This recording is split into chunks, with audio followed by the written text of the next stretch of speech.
ישר עצמי לכל הצדיקים האמיתיים שבדורנו ולכל הצדיקים האמיתיים שאבני עפר וחתם בן הקדוש צדיק יסוד עולם. נחנו ויעמקו חוכמה רבנו רבי נחמן נפגי ושמחה נח נחמן ומן זכותו יגן על ישראל אמן. ועל כל ישראל amen. ערב טוב à tous. Baruch Hashem, je suis très content de vous retrouver.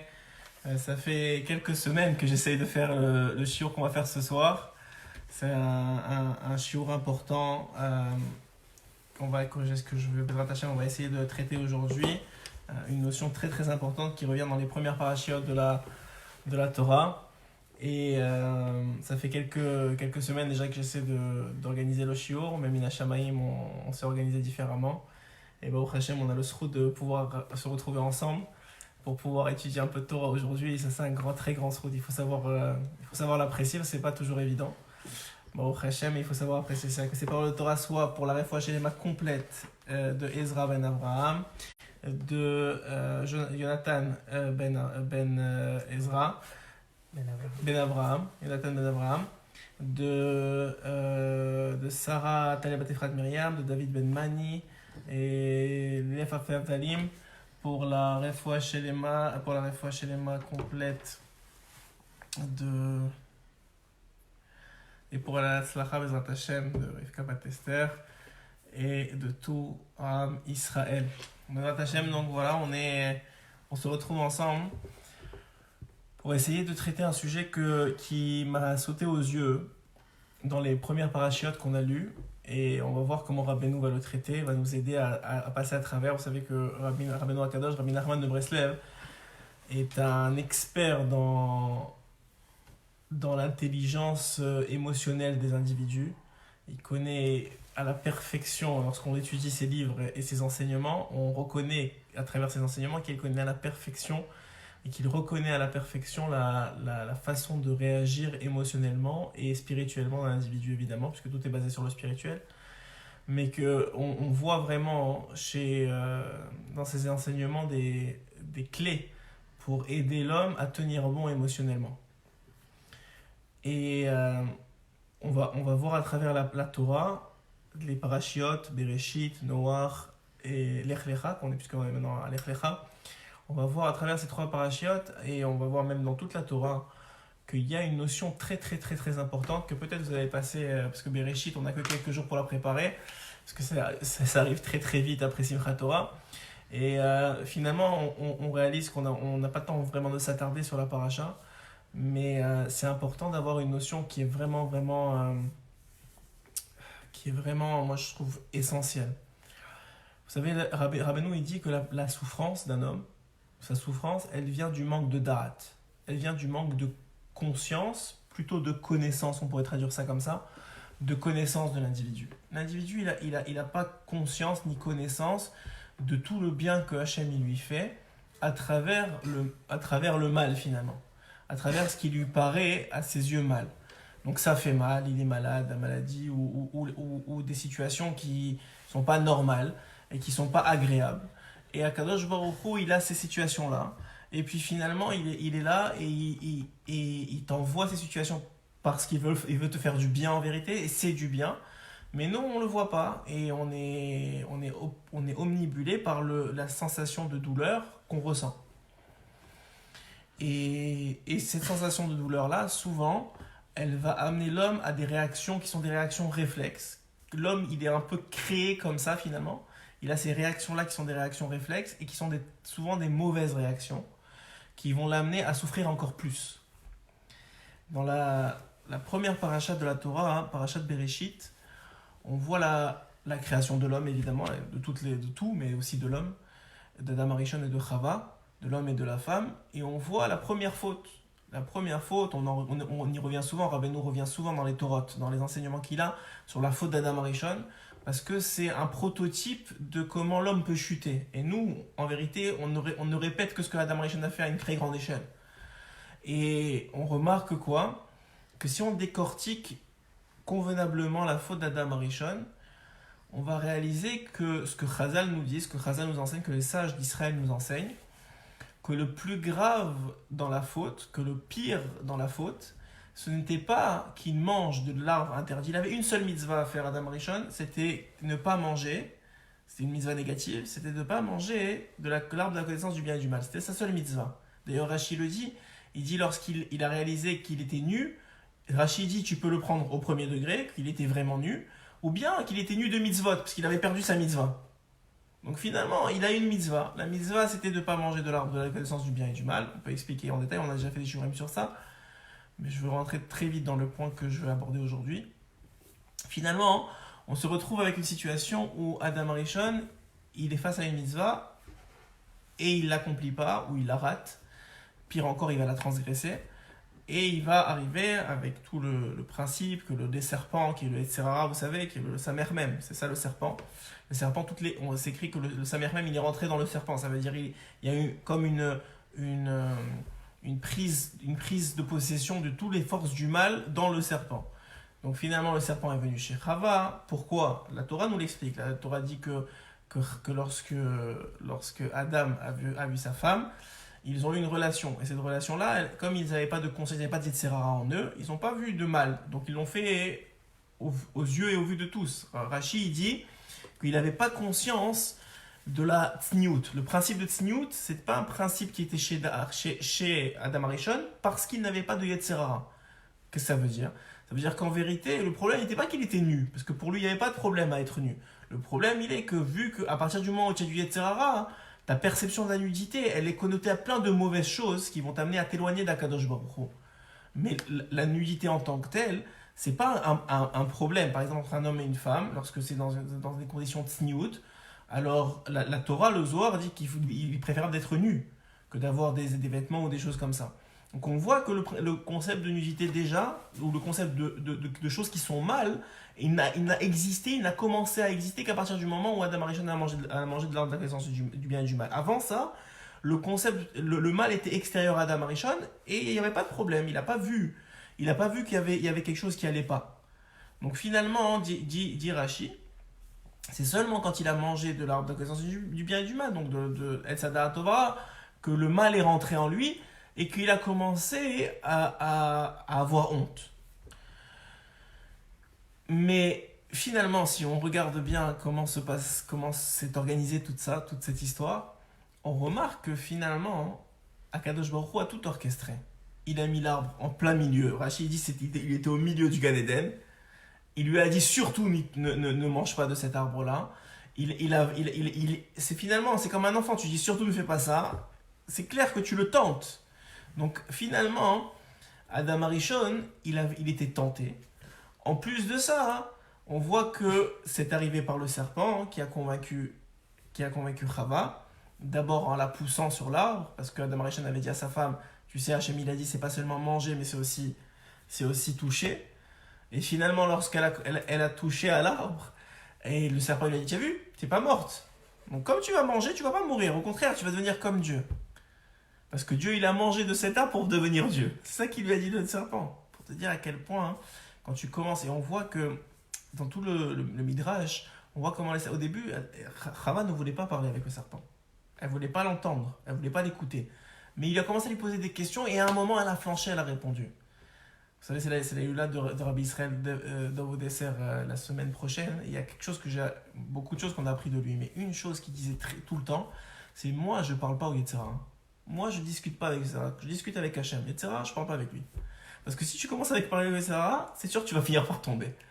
Il va te trouver des moyens de te culpabiliser ou de te faire sentir mal ou de te faire sentir que tu n'es pas à la hauteur, etc. Il va te faire tomber.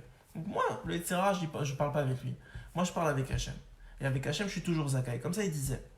Donc on voit que là, tout le début de la faute, et pourquoi je mets beaucoup d'emphase sur cette partie-là, vous allez voir que tout le shiur qu'on va faire, tout le Mahalach, il va être basé sur comprendre bien cet élément essentiel de la Torah. Et vous savez que la Torah, elle est là, elle se renouvelle à chaque année, mais c'est parce qu'à chaque année, elle est nouvelle en vérité. Parce que nous, on est nouveau à chaque année, on n'est pas la même personne que l'année dernière, et on ne doit pas recevoir les mêmes enseignements que l'année dernière. On doit recevoir des nouveaux enseignements qui vont nous permettre d'avancer cette année, de grandir cette année, de devenir des gens meilleurs, des gens qui sont capables de mieux résister au Yetzirah, de plus le combattre et de plus grandir. Et de ne pas tomber dans les mêmes patterns, dans les mêmes cycles qu'on a eu les années précédentes. Donc la Torah aussi, elle se renouvelle, puisque la Torah c'est la source de vie. Vous savez que dans le Gan Eden, il y avait aussi un arbre qui s'appelait l'arbre de vie. Ouais. Donc l'arbre de vie, lui aussi, finalement, il est source de notre vie, puisque l'arbre de vie se renouvelle. Alors notre source de vie, elle se renouvelle. Alors nous aussi, on a les kohot, on a les forces de se renouveler. C'est le secret du renouvellement de la Torah. Moi, c'est toujours une histoire que je raconte du Rav Pinkus à la Shalom. Un jour, il sortait de l'aéroport de Ben Gurion en Israël, à côté de Tel Aviv, et il est rentré dans un taxi. Et le taxi, quand il est rentré, le taxi était énervé. Alors il a pris il était en train de lire un Eton, un journal. Il a pris le journal, il l'a jeté sur la banquette à côté de lui. Et il a commencé à conduire. Alors le Rav Pinkus, il était un peu surpris de la réaction du taxi. Alors il lui a dit, qu'est-ce qu'il y a? Alors il lui a dit, j'en ai marre de ces journaux, c'est toujours la même chose. Alors le Rav Pinkus, il lui a dit, mais c'est pas vrai, c'est pas les mêmes articles, chaque jour c'est des articles nouveaux.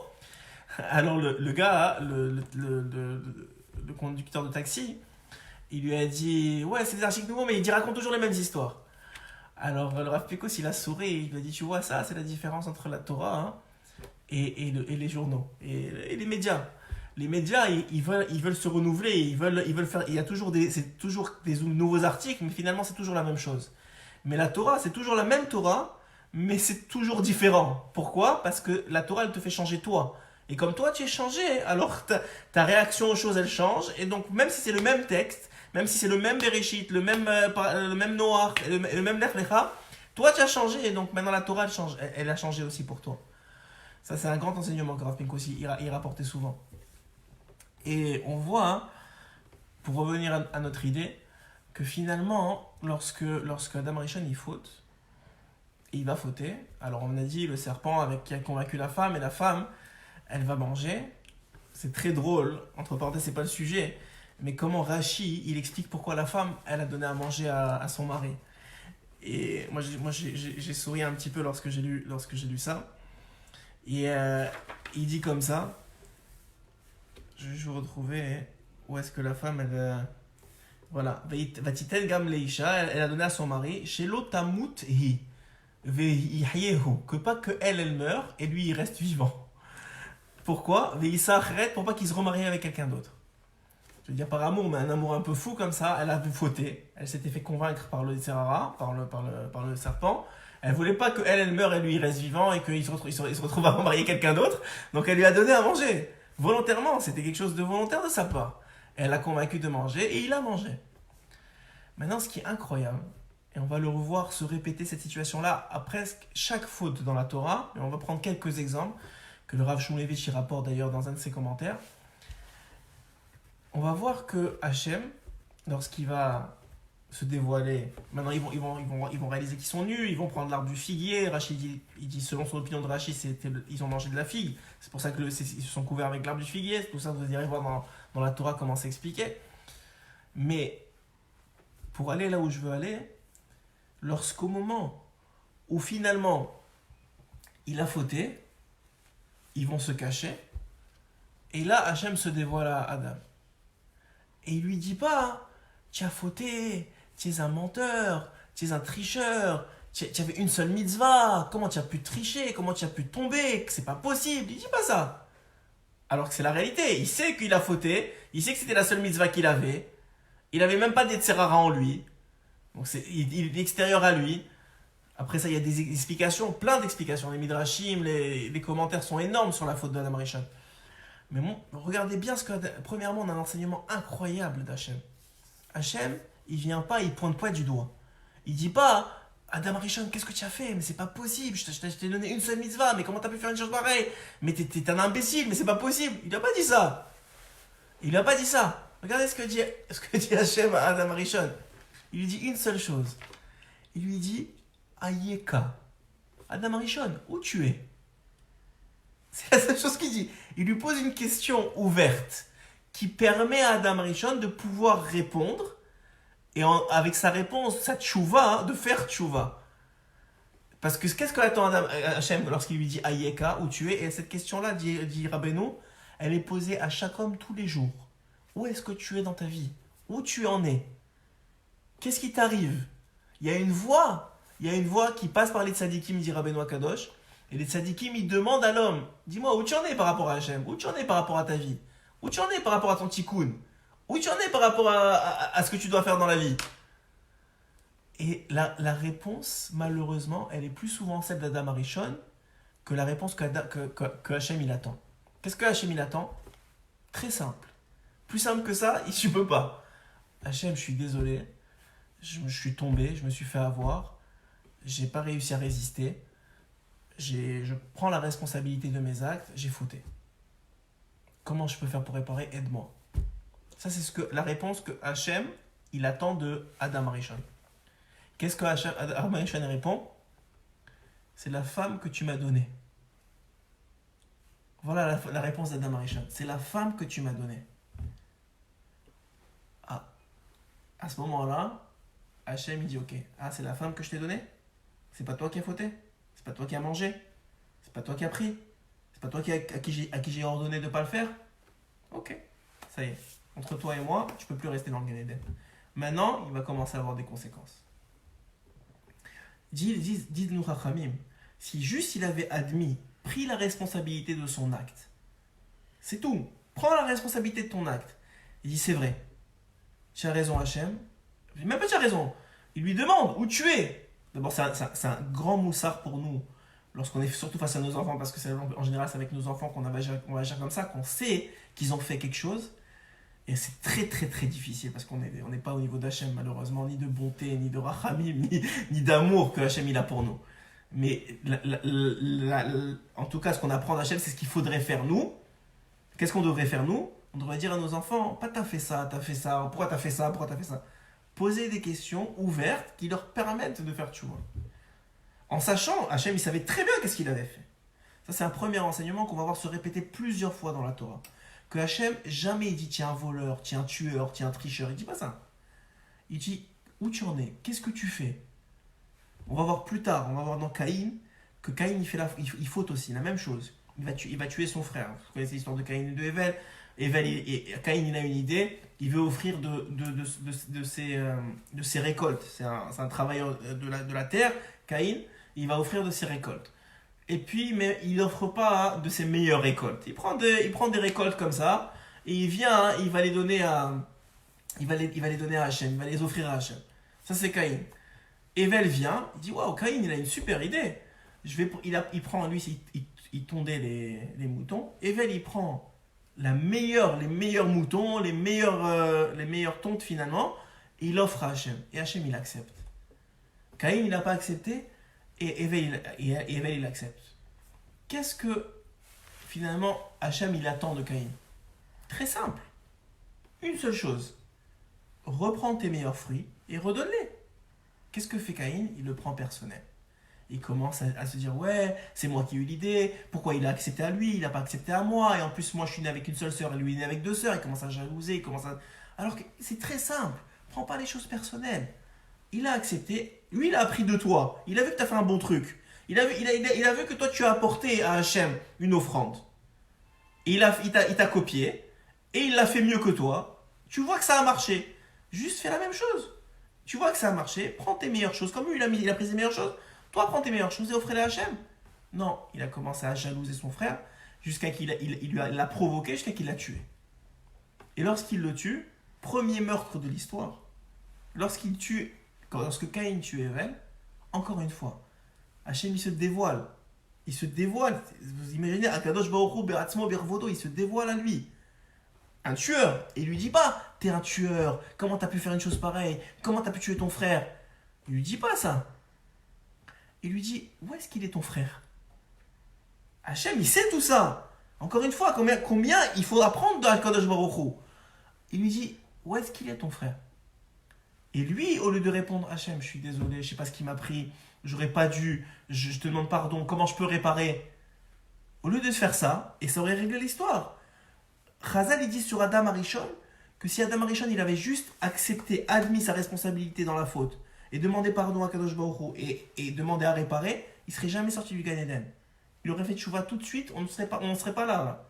On n'aurait pas été exilés dans tous les pays du monde, il n'y aurait pas eu les pogroms, il n'y aurait pas eu les descentes en Égypte, il n'y aurait pas eu les destructions, les guerres, il n'y aurait pas eu tout ça. Une parole, une prise de responsabilité, ça aurait été réglé. lorsque Caïn, il écoute la question d'Hachem, qui lui dit, dis-moi, où est-ce qu'il est ton frère? Vous savez ce que le Midrash il dit? Le Midrash il dit un truc incroyable. Il dit, la Torah a dit, il a répondu, est-ce que je suis le gardien de mon frère? On ne sait pas qu'est-ce que ça veut dire cette réponse-là. Déjà, c'est sûr qu'il ne prend pas la responsabilité de son acte. Il n'admet même pas qu'il a fauté. Ça, c'est encore une chose. Mais plus que ça, le Midrash il dit qu'il a repoussé, il a reporté la faute sur Hachem. Il lui a dit, dis-moi, Akadosh Baruch Hu, est-ce que c'est moi qui suis le gardien de cette terre? C'est pas moi, c'est toi. Si toi tu voulais pas que je tue mon frère, t'avais qu'à le garder.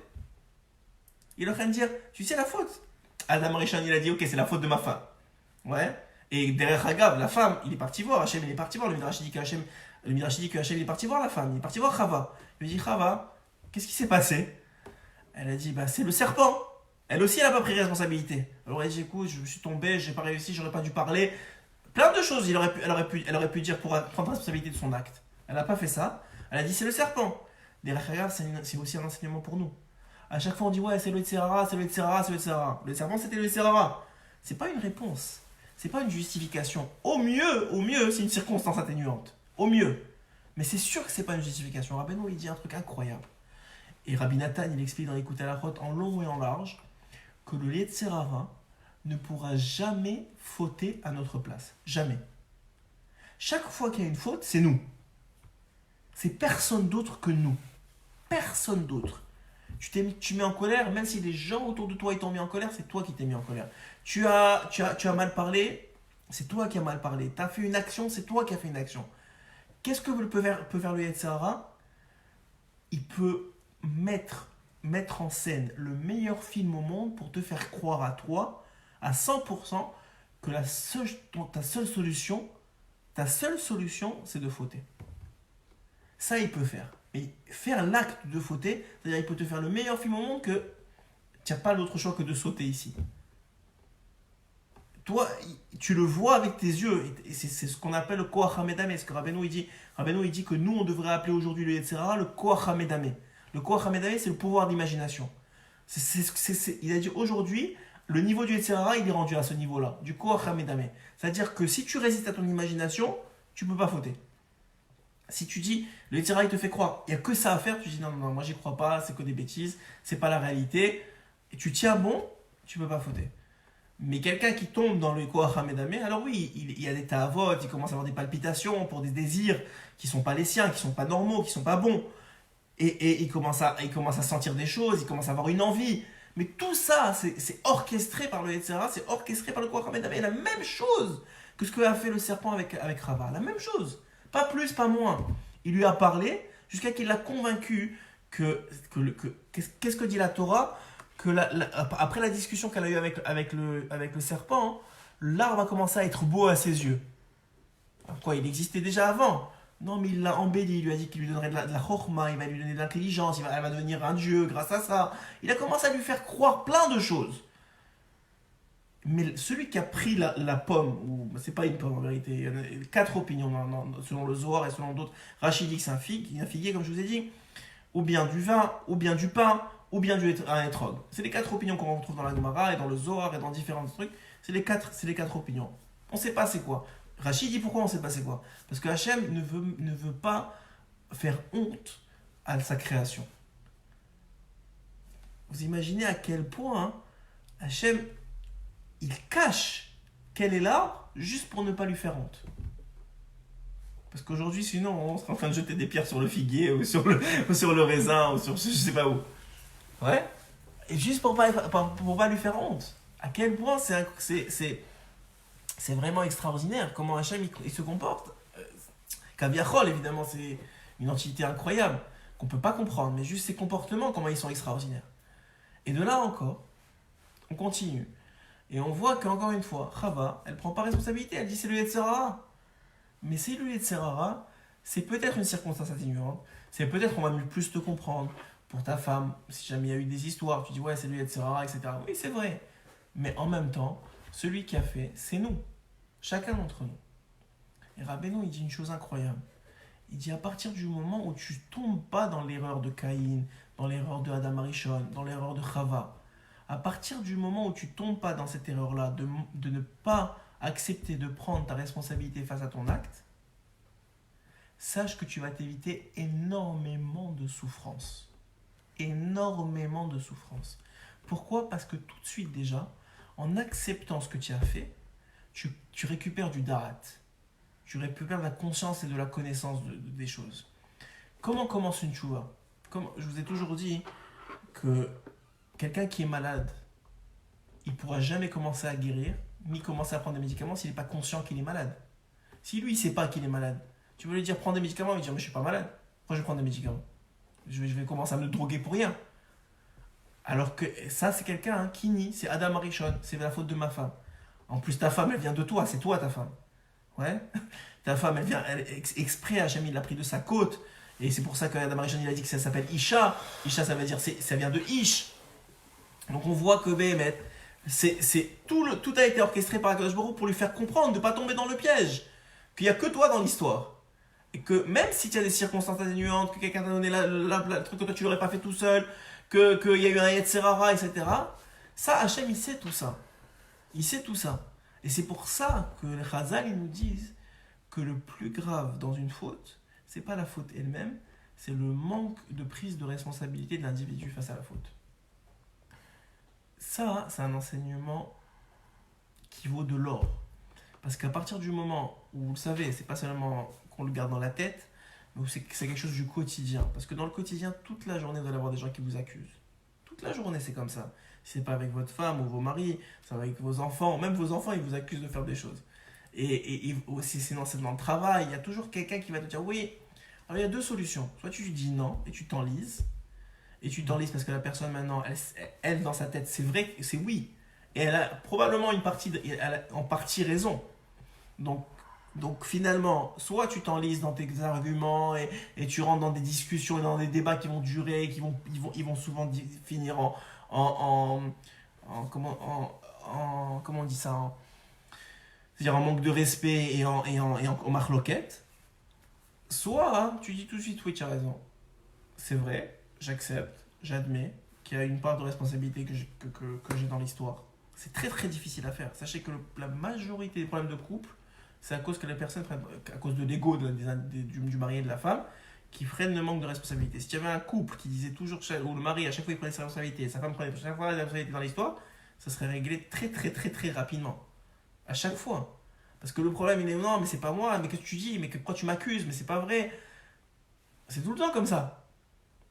Alors que Hachem il te dit, prends ta responsabilité.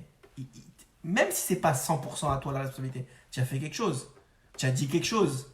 C'est pas possible que ça arrive comme ça, c'est tombé du ciel.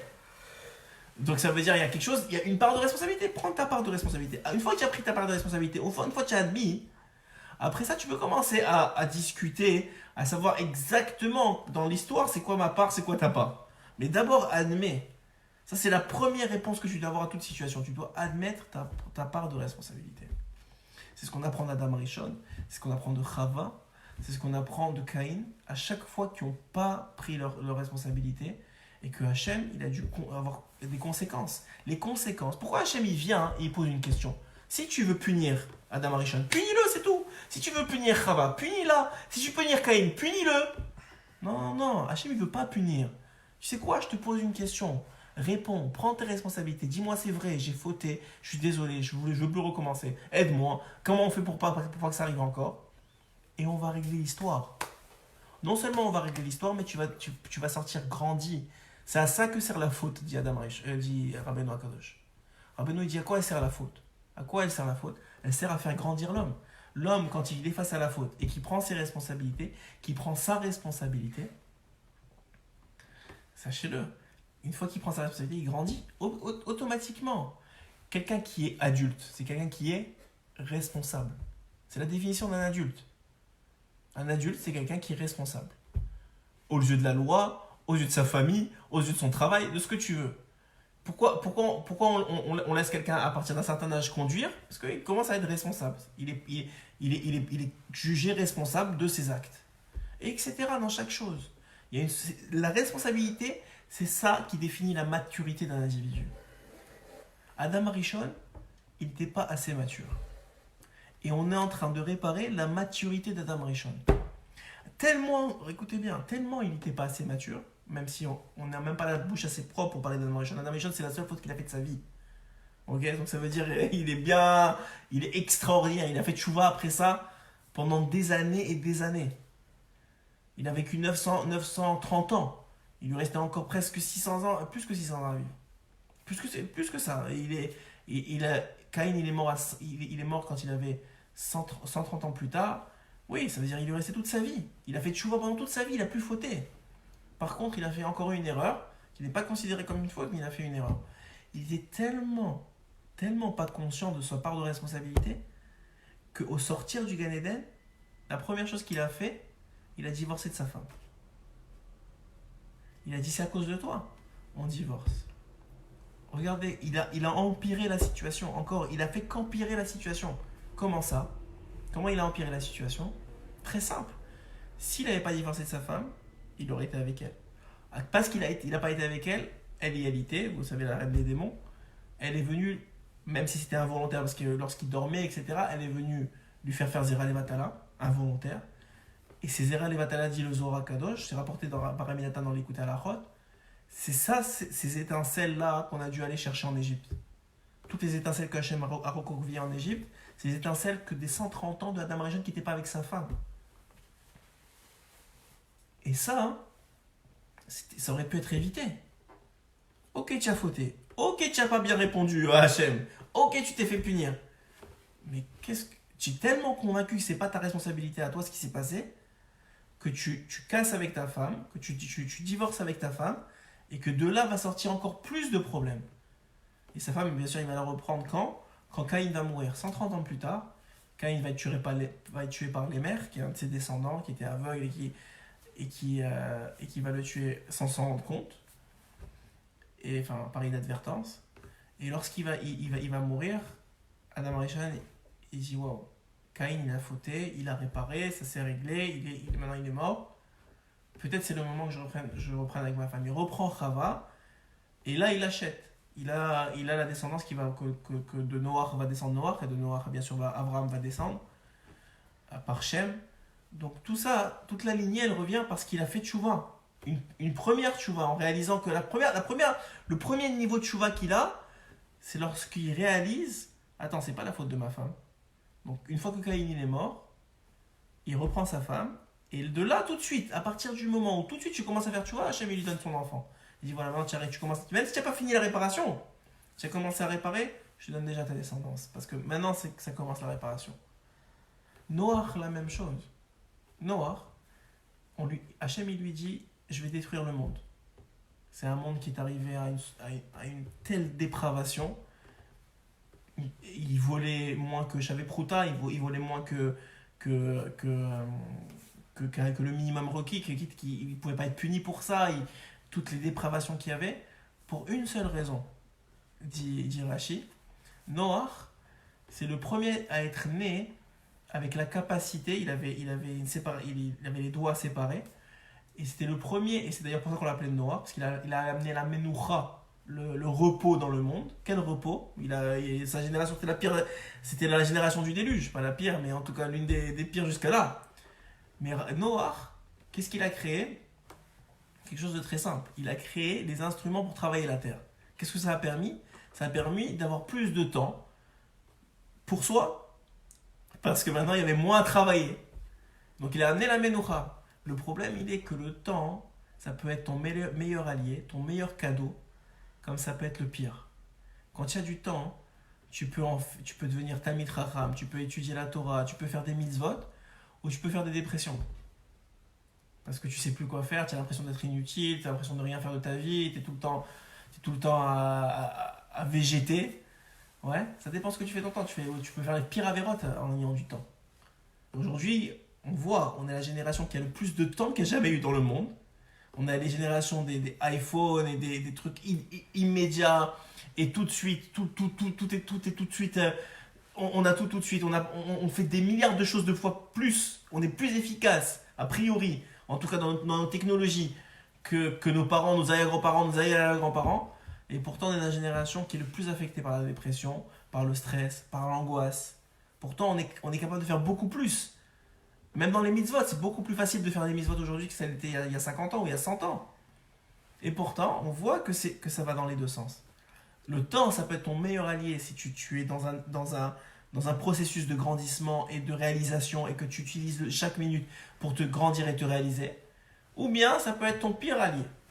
Ça peut être ton pire allié dans le sens que quand tu n'as rien à faire avec ce temps-là, ben, tu fais des bêtises. Alors, Noach, la même chose. Il arrive devant une réalisation. Il dit, attends, Hachem, il me parle. Il me dit de construire une teva. Ok, je la construis. Puis après, quand il sort de la teva, là, il commence à pleurer. Il dit, Hachem, pourquoi tu as fait ça? Pourquoi tu as tout détruit? Qu'est-ce qu'il lui dit, Hachem? Il dit, oh, Noach, où tu étais avant que j'ai détruit le monde? Pourquoi tu ne m'as pas parlé comme ça avant que j'ai détruit le monde? Pourquoi tu n'as pas pris tes responsabilités? Je t'ai dit, tu es le seul tzaddik de la génération. Pourquoi tu n'as pas sauvé le monde? Pourquoi tu m'as pas dit, mais non, je t'en supplie, Hachem, ne détruis pas, pourquoi tu vas les détruire? Comme il a fait Moshe Rabbeinu, comme Rabbi Shimon ben Yochai, il a fait, comme Rabbeinu, il a fait. Il a dit, mais pourquoi tu vas détruire le monde? Il ne faut pas détruire le monde. C'est sûr qu'on va y arriver, on va arriver à les... Il n'a pas dit ça. Il a fait son arche dans son endroit.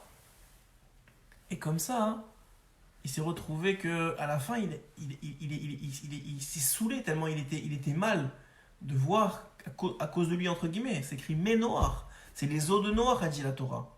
Elle lui empile la responsabilité. Parce qu'il n'a pas pris la responsabilité de sauver le monde. Il avait en lui, la première faute qu'on a vue, c'est la faute d'Adam Rishon et de Caïn et de Chava. C'est un même type de faute. C'est le faute que tu as fait une faute, une faute négative, c'est-à-dire tu as transgressé quelque chose, tu as fait quelque chose que Hachem ne voulait pas, tu l'as fait quand même, et tu n'as pas pris la responsabilité d'admettre ta faute. Ça, c'est le premier type de faute. Le deuxième type de faute qu'on voit qui est beaucoup plus fin que Noach, il n'avait pas pris d'Adam Rishon. Le deuxième type de faute, c'est tiens un potentiel. Hachem il t'a donné des forces, mais toi, tu ne les utilises pas à 100%. Et de ça aussi, tu es responsable. Puisque Adam Rishon, il avait la force de sauver le monde, et il n'a pas utilisé cette force-là, hein. Alors Hachem, il a dit, c'est ta responsabilité. C'est maintenant que tu prends ta responsabilité. C'est avant, quand tu avais encore la possibilité, avant que je détruise le monde, il fallait prendre tes responsabilités. C'est pas maintenant. Et Noach, à ce moment-là, il se saoule. Il ne supporte pas le poids du fait qu'il réalise qu'il n'a pas pris ses responsabilités. Il avait en lui le potentiel de sauver le monde. Et chacun d'entre nous, on a le potentiel de sauver les gens autour de nous, de sauver d'éduquer nos enfants correctement, d'avoir un espace de Torah autour de nous, de faire tchouva des gens. Chacun d'entre nous, Rabbeinu il dit, chacun d'entre nous, on a un potentiel de sauver des gens. Et quoi? Est-ce qu'on prend nos responsabilités ou pas? C'est un deuxième type de responsabilité, c'est un deuxième type de faute. C'est dans tout ce qu'on est capable de faire qu'on ne fait pas. Troisième type, on va voir beaucoup plus loin dans la Torah. Et ça, c'est dans le positif, on va l'apprendre. C'est quand Yosef Hatzadik il résiste à Potiphar, à la femme de Potiphar. Yosef Hatzadik, on le sait, il est appelé Tzadik, c'est le seul qui est appelé Tzadik dans la Torah. Il est appelé Tzadik juste pour une seule chose, parce qu'il a résisté au Yetzer Hara, finalement, à ce Yetzer Hara si particulier qui s'appelle le Yetzer Hara des Ta'avot de Niouf, des Ta'avot de mauvaises mœurs. Il est devenu vice-roi grâce à ça. Il est resté le fils, entre guillemets, puisqu'il est resté dans les 12 tribus. Il a eu 2 tribus grâce à ça. Il a tout gagné parce qu'il a résisté. Tout. Il aurait pu tout perdre. Il a tout gagné pour ça. Et le Midrash, il dit quelque chose d'incroyable. Il dit qu'au moment où elle essaye de le convaincre, donc c'est le Yetzirah, la même chose qu'avec Rava. Ouais. Au moment où la femme de Potiphar, elle essaie de convaincre Yosef, qu'est-ce qu'il lui répond? Qu'est-ce qu'il lui dit? Il lui dit pas, attends, mais c'est écrit dans la Torah, je peux pas transgresser la Torah, parce qu'elle comprendrait pas de toute façon. Et il lui dit pas ça. Qu'est-ce qu'il lui dit? Écoutez bien ce que Yosef et le Midrash, il dit des mots incroyables. Il dit que Yosef répond à la femme de Potiphar, mais je peux pas, j'ai la responsabilité de mon maître. Mon maître, il m'a donné la responsabilité de cette maison sans me demander ni des comptes, sans me demander rien. Il m'a donné la responsabilité de la maison. Je peux pas transgresser cette responsabilité. Et même Yosef, il comprenait que même la femme de Potiphar, elle pouvait comprendre que quand tu es responsable d'une situation, d'acte, d'une maison, cette responsabilité, elle t'incombe, et elle t'amène à agir en conséquence. Elle t'amène à agir en conséquence. Et Yosef Hatzadik, c'est ça qui répond à la femme de Potiphar. Il ne dit pas, je veux pas aller avec toi parce que Hachem il m'a dit non, parce que mon père il m'a éduqué comme ça, ou parce que c'est contre la Torah. Il ne dit pas ça. Il dit, j'ai une responsabilité vis-à-vis de mon maître. Évidemment, le Rémès, c'est mon maître, c'est Akadosh Baruch Hu. J'ai une responsabilité, il m'a donné une âme, il m'a donné la vie, il m'a donné la Torah, il m'a donné tout ça. Nous, on pourrait dire ça comme ça. J'ai une responsabilité vis-à-vis de mon maître de ne pas transgresser. De pas transgresser. Ça, on le voit dans le bien. Même avant, ce qui a fait résister Yosef Hatzadik, qui est la plus grande tentation qu'on a vue presque dans toute la Torah, ce qui a fait résister Yosef Hatzadik, c'est son sens des responsabilités.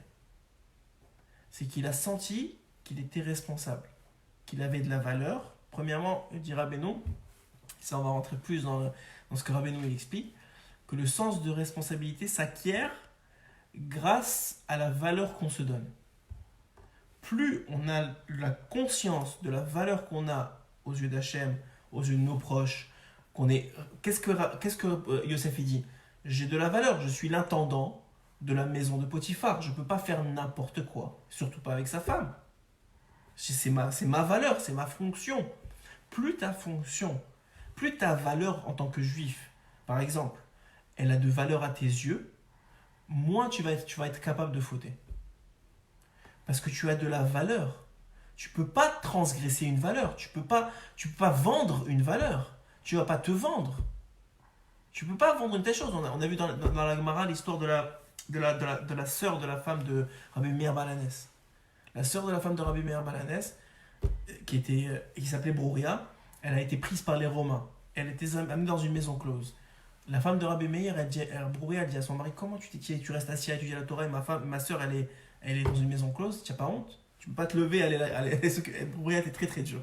Tu ne peux pas te lever et aller s'occuper d'elle et aller la sauver. Il lui a dit, écoute-moi bien, je vais me lever, mais si elle a fauté, je ne pourrai plus la sauver. Alors il lui dit, mais vas-y, va au moins voir. Il arrive là-bas, la Gemara, c'est toute une magnifique histoire, la Gemara, elle raconte qu'il est parti, il est arrivé devant, il y avait un gardien là-bas, il lui a dit, je veux voir telle fille. Il lui dit, il lui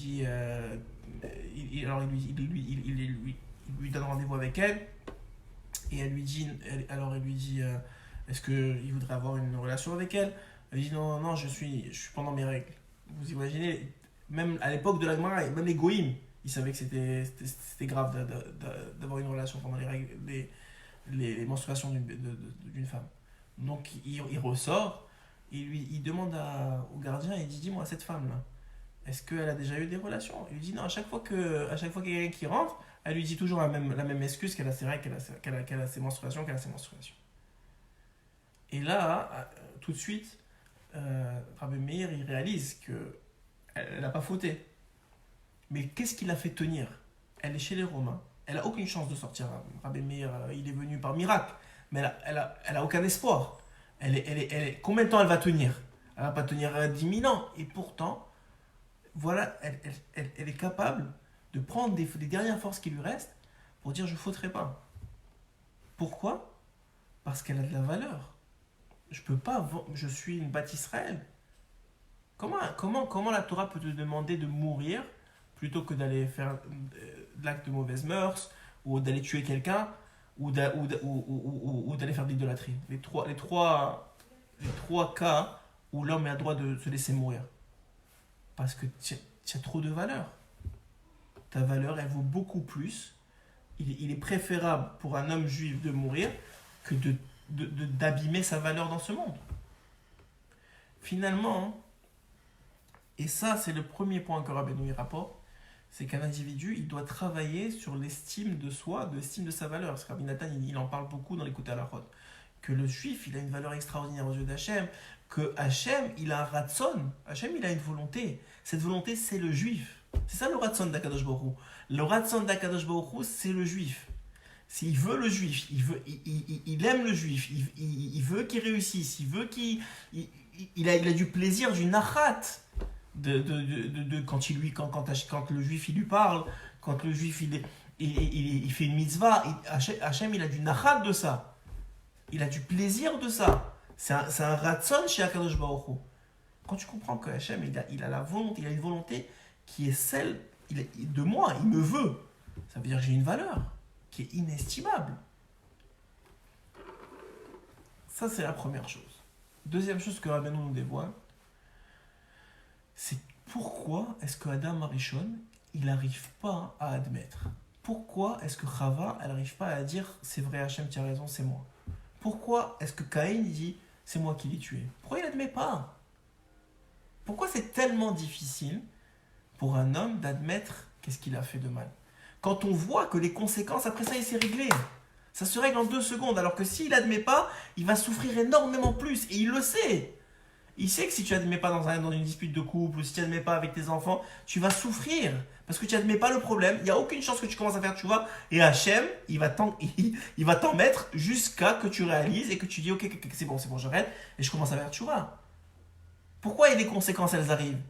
Parce que maintenant, tu ne réalises pas que tu es malade. Donc je suis obligé de te faire réaliser que tu es malade pour que tu guérisses. Parce que moi, ce que je veux, c'est un homme sain. Ce que Hachem, il dit, Kaviachol, il dit, je veux de toi que tu sois sain, que tu sois en santé, mais tu es malade. Mais tu veux pas comprendre que tu es malade. Eh bien, on va t'envoyer des symptômes, comme dans une maladie, nous, qui vont te montrer que tu es malade. Jusqu'à ce que tu réalises assez suffisamment que tu es malade. On ne te demande même pas de guérir tout seul, parce que tu ne peux pas guérir tout seul. Mais au moins que tu aies la conscience de dire, attends, je suis malade. Hachem, je t'en supplie, aide-moi, je suis malade. Envoie-moi la guérison. Juste ça, c'est suffisant. C'est ce que Hachem, il attend de nous. De chacun d'entre nous dans chaque situation. Et je vous garantis, ça arrive, si vous faites attention, ça arrive tous les jours. Dans toutes les relations humaines, ça dépend de ça. Est-ce que tu es capable de prendre tes responsabilités? Et vous allez voir que les gens, après ça, ils sont capables de te parler facilement. Tu vas grandir énormément plus vite. Tu es capable de recevoir des discussions. Les gens, ils n'ont pas peur de te parler. Ils sont capables de parler avec toi. Tu vas grandir. C'est non-stop du grandissement de soi. Alors, Rabbeinu, il pose la question. Et il demande, alors pourquoi Hachem nous a créé comme ça? Adam Arishon, c'est un réflexe qu'il a eu. Il a eu Yetzera en lui. Il a eu honte. Ça a bloqué. Il pouvait pas dire... il savait pas quoi dire, il a dit c'est elle. Ouais. Alors Rabbeinu, il dit quelque chose d'incroyable. Il dit qu'il est plus difficile pour l'homme d'admettre ses faiblesses que de souffrir. Il est plus difficile pour l'homme, écoutez bien, il est plus difficile pour l'homme d'admettre ses faiblesses que de souffrir. C'est plus facile de souffrir. C'est plus facile pour lui souffrir. Et il nous apprend ça d'un exemple extraordinaire. Il dit, vous savez, je vous l'ai raconté souvent, que la Gemara, elle explique au nom de Rabbi Shimon Bar Yochai, que la Gemara, elle explique, il y a Midrash Rabbah aussi qui rapporte ça, qu'un homme, la Gemara, la Torah nous dit qu'un homme, j'ai pas besoin d'être, comment dire ça, tu me dis, tu dois gagner toi, par exemple, tu vas gagner 1 million cette année et tu dois perdre 100 000. Tu n'as pas besoin de me dire ça. Dis-moi, à la fin, il reste 900 000. Alors, Rabbi Shimon Yochai nous apprend pourquoi est-ce que la Torah spécifie que non seulement ce qui doit être gagné et ce qui doit être perdu, parce que si jamais l'homme fait de la tzedaka, sur quoi ça lui est pris? Sur ce qui doit être perdu. C'est-à-dire que si maintenant il va faire 100 000 de tzedaka, il va gagner quand même ses 900 000. C'est pas que ça, il va prendre sur les 900 000. Il va gagner son million, il va faire 100 000 de tzedaka, il va perdre rien du tout. Maintenant, dit Rabbeinu Akadosh, c'est plus difficile pour un homme de donner la tzedaka que de perdre l'argent. Le travail de donner 100 000, il est beaucoup plus dur que il va lui arriver un problème dans la voiture, un problème dans la truc, dans la maison, il dit capara. Ah, bon, qu'est-ce que tu veux que je fasse? C'est comme ça, de toute façon, je subis. Il est plus facile pour l'homme de subir, même si c'est douloureux. Maintenant, il a un problème de voiture, il a un problème de maison, il a un problème de fuite, il a un problème de ça. C'est plus facile. Au moins, j'ai pas à travailler sur moi, j'ai pas à me travailler pour donner. Ça, c'est trop dur. C'est trop compliqué. Il dit, Rabbeinu, tu apprends de là que pour l'homme, c'est plus facile de souffrir. Mais le problème, il est que la souffrance, c'est pas constructif. Tu vas continuer à souffrir combien de temps? Combien de temps un homme il va continuer à souffrir dans les mêmes histoires et les mêmes patterns tous les ans et tous les ans et tous les ans? Et la Torah elle passe et lui change pas. Et la Torah elle passe et lui change pas. Combien de fois?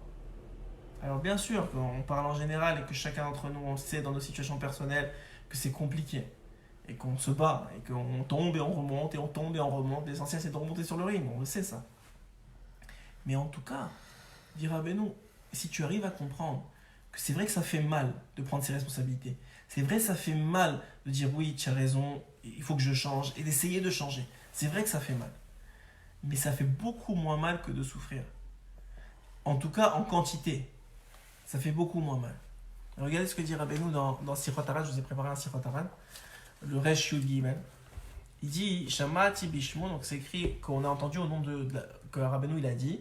Chez Diber Leïnyan Machloket. Lorsqu'il parlait des conflits. Ve'amar chez l'Ichora Ma Erpat chez Ze Medaber Alze. A priori, qu'est-ce qu'on s'en fiche qu'on parle sur nous ou qu'on parle pas sur nous, ou que celui-là il parle sur celui-là? Qu'est-ce que ça change? Qu'on fasse pas attention, que celui qui parle il fait une faute, ça s'appelle du Leshonara ou du Motzi Shemra, ça ne nous concerne pas, ça ne devrait pas nous faire du mal.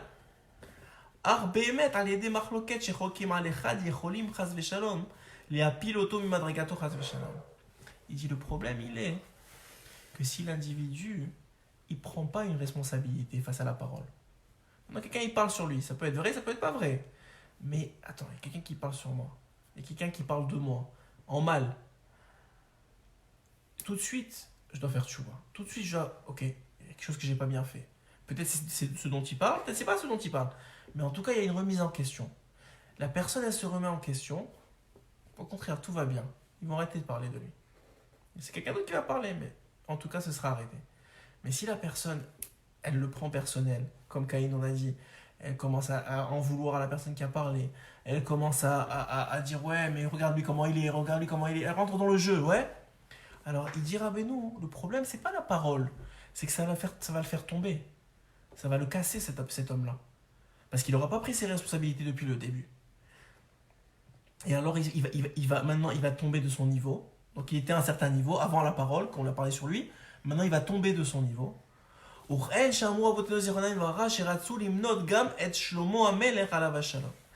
c'est écrit que même Shlomo HaMelech, on voulait parler de lui, on voulait le casser. Mais David, il est venu, il s'est interposé devant eux.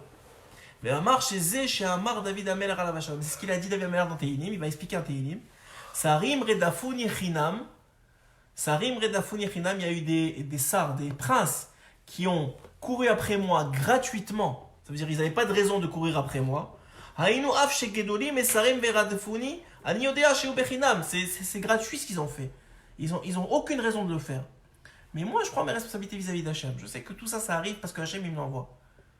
Ouais, comme c'est écrit que lorsque la femme, le mari d'une des femmes de David HaMelech, il a insulté David. Avner, tout de suite, le chef d'armée de David, il est venu, il voulait le tuer. Il a dit non, c'est pas lui, c'est Hachem. Après ça, il a demandé à Shlomo de s'en occuper à la fin de sa vie. Mais sur le coup, il a dit non, c'est pas lui, c'est Hachem. Je prends mes responsabilités. Quelque chose, il m'arrive, je prends mes responsabilités. Et c'est d'ailleurs le secret de David.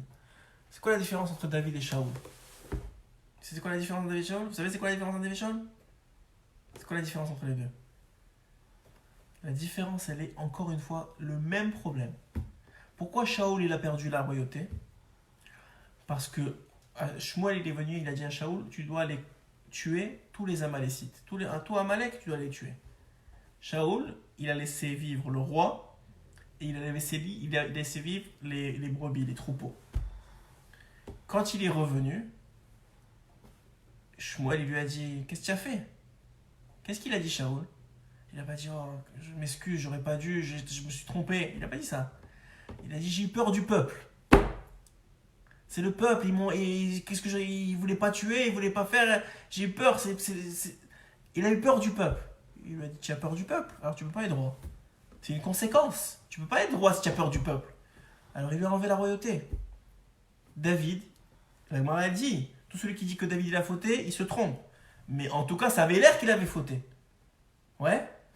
Tout de suite, quand le prophète il est venu voir David, et il lui a dit, dis-moi, je vais te raconter l'histoire, je veux que tu tranches. Il y a un homme qui a toutes les brebis du monde, et il a son voisin qui a une seule brebis. Et maintenant, il est venu, il a tué son voisin pour prendre la brebis. Dis-moi, qu'est-ce que tu ferais à cet homme-là? Il lui dit, il mérite la mort. Il lui dit, ah ouais, bah cet homme-là, c'est toi. Bathsheba, toi, tu as toutes les femmes du monde, si tu veux. Bathsheba, c'était sa femme. Ouais. Et toi, tu l'as envoyé à la guerre, il est mort. Le principe, il est qu'il n'a pas fauté, parce qu'il lui a donné le guet. Et tout était fait selon la Torah. Mais en tout cas, ça avait l'air pas très bien du tout. De l'extérieur, et ça avait pas l'air bien du tout. Il lui a dit, tu as fait la même chose. Qu'est-ce qu'il a fait, David? Il a dit, Khata, tu as vite, tu as raison. J'ai fauté, j'ai pas réalisé, j'ai pas vu que j'ai fauté. Et il a fait tchouva toute sa vie. C'est de là d'où viennent les Tehillim. D'où viennent les Tehillim? De la tchouva de David Améler qui a pris ses responsabilités. Et alors, David, comme Shaoul, on aurait pu lui, tu as fauté, on te prend la royauté. Non, on lui a pas pris la royauté. Parce que tu as pris tes responsabilités, c'est ça qu'on demande d'un roi. On peut pas demander à un homme de pas fauter. On peut pas demander ça à un homme. Il n'y a pas un homme qui a pas fauté dans ce monde. Mais ce qu'on peut demander à un homme, c'est prendre tes responsabilités. Arrête de jeter, c'est lui, c'est elle, c'est l'autre, c'est parce que, c'est... Arrête. D'abord dis oui, après essaie de réfléchir pourquoi, pour pas que ça se reproduise. Pourquoi c'est arrivé, ça d'accord. Mais de dire c'est à cause de lui, c'est à cause de elle, c'est à cause du peuple, c'est à cause de ma femme, c'est à cause... Où tu vas comme ça? À quoi ça sert? On va jamais avancer comme ça. C'est ce qu'il dit. Même si eux, ils me suivaient Chinam, gratuitement, que même si eux, ils parlaient de moi gratuitement, mais eux, leurs paroles, elles n'avaient pas de pouvoir sur moi. Parce que moi, je prenais mes responsabilités. À partir du moment où je prends mes responsabilités, les paroles des autres, quand on te critique, on te dit tu es comme ça, ou tu es comme ça n'a plus d'impact. Ça ne va pas te casser. Parce que toi, tu prends tout de suite, oui, tu as raison. Allez, viens, on va voir qu'est-ce que je peux faire pour améliorer. Mais ça prend énormément de kohot, ça prend de l'énergie, ça. Ça prend une énergie neshamatique incroyable. Vesiman, le signe, dit David Améler, que leurs paroles ne m'affectent pas. Omidevacha pachat libi, j'ai toujours peur de toi. Tes paroles à toi, elles m'affectent. Ça veut dire, les seules paroles, dit David Améler, qui m'affectent, il parle à Dieu. C'est tes paroles à toi, Hachem. C'est la preuve que c'est leurs paroles à eux qui ne m'affectent pas. De là, on va finir sur ça. On peut comprendre ce que Rabbeinu essaie de nous expliquer. C'est l'un des... La Torah commence comme ça. C'est l'un des piliers de la tchouva. Le début de la tchouva, c'est la prise de responsabilité. Un homme, il admet ses erreurs, il admet qu'il est faible, il admet ses faiblesses. Il demande de l'aide. Soit à ses amis, soit aux gens d'autres, mais surtout à Hachem Yitbarach. Et Hachem Yitbarach demande de l'aide. Fais-moi rencontrer des gens qui vont m'aider, qui vont me soutenir, qui vont me motiver, qui vont me trouver des solutions. Fais-moi rencontrer l'autre sadique qui va me donner les bons conseils pour y arriver. Mais au moins, je sais que je ne suis pas parfait. Je sais, je suis conscient, j'admets que je ne suis pas parfait. Et c'est tout ce qu'on peut demander à un homme. Et c'est pour ça que Chazal nous dit la plus grande faute dans la faute, c'est le manque de responsabilité après la faute. De dire, ah, c'est pas grave, c'est pas moi, et tu comprends, et il y a tellement de tentations dans le monde, c'est normal que je suis tombé. En cas d'avoir. Tu as fait quelque chose, tu es responsable. Ah, c'est vrai que tu es dans une génération de fous, et il y a des choses incroyables qui se passent dans ce monde. Et oui, tu as des circonstances atténuantes. Mais il y a quelque chose que tu as fait, et tu dois... Et si la chose elle est devant tes yeux, et si elle est là, elle est là, c'est parce que tu peux la surmonter, c'est parce que tu peux te battre, c'est parce que tu peux réussir. Sinon Hachem, il ne te mettrait pas dans cette situation-là. Il ne t'aurait même pas fait venir au monde. Qu'on soit Zoré, Bezrat Hachem, Shmaya, de prendre nos responsabilités, d'arrêter que le Yetzirah, l'ego, arrête de nous pourrir la vie, de nous faire souffrir, et que même on prenne nos responsabilités, qu'on fasse vraiment tchouva, même qu'il n'y ait rien de ça.